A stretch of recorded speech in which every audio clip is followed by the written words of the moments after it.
Goa Organics వారి skin care, hair care, wellness products కోసం AP తెలంగాణలో డిస్ట్రిబ్యూటర్లు కావాలను వివరాలకు స్క్రీన్ పైన ఉన్న నెంబర్కి కాల్ చేయండి.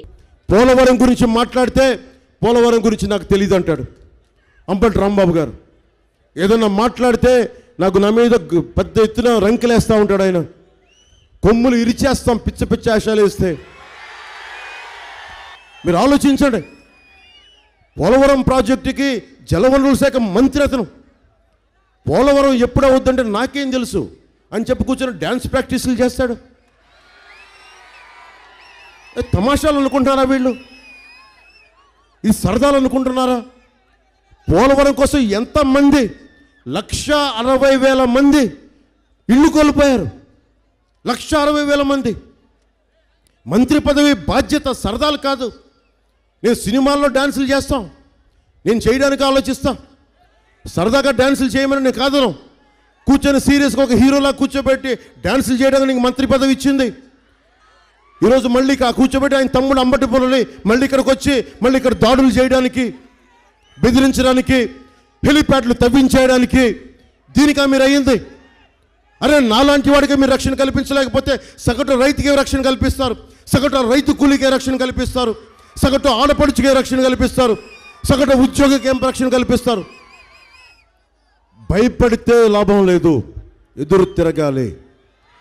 ఎదురు తిరగకపోతే ఏమి చేయలేవు సమాజంలో. చంద్రబాబు గారు జైల్లో ఉంటే అందరికీ భయాలు వేస్తాయి. చంద్రబాబు గారు లాంటి నాయకుడినే జైల్లో పెడితే బయటికి ఎలా రావాలి? రాగానే ధూళిపాల్ నరేంద్ర గారిని ఇబ్బంది పెట్టారు. వ్యతిరేకత ఉండొచ్చు, రాజకీయాల్లో గొడవలు ఉంటాయి, మనకి కూర్చొని వేధింపులు ఉంటాయి, అర్థం చేసుకోగలం.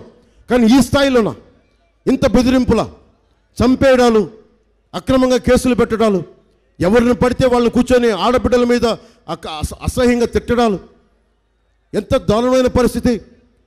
అంటే మీరు ఏదైనా కూర్చొని అంబటి రాంబాబు గారు ఒకటే చెప్తా, జగన్ కూర్చొని అంబటి రాంబాబు గారు తిట్టిస్తారు, ఇంకో నేను వచ్చిన కాపు కులం నుంచి బలిజ కులాల నుంచి తిట్టిస్తారు.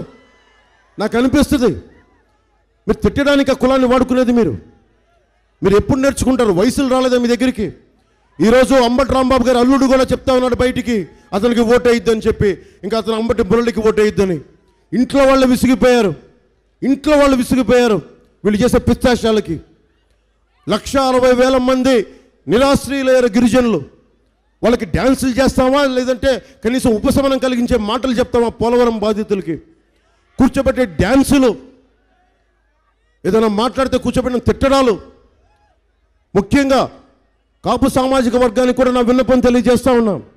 కాపు సామాజిక వర్గాన్ని పెద్దన్న పాత్ర వహించమని చెప్పి నేను రాజమండ్రిలో చెప్పాను. ఇది ఒక్క కులమని కాదు, అన్ని కులాలకి అండగా ఉండే పెద్దరికం తీసుకోవాలి అంటే మనం నడిచి చూపించాలి. అన్ని కులాలని లోపలికి తీసుకోవాలి. ఒక తప్పుడు వ్యక్తిని కనుక మనం పైకి నాయకుడిగా పెడితే మొత్తం కులం కూడా పాడైపోతుంది. ఒక్కసారి అందరూ కూడా ఆలోచించాలి. నేను మీకు మాటిస్తున్నాను, ఈ రోజున ధూళిపాల్ నరేంద్ర గారి కోసం ఓట్లు అడుగుతున్నా, మనకు పెమ్మసాని చంద్రశేఖర్ గారి కోసం ఓట్లు అడుగుతున్నా.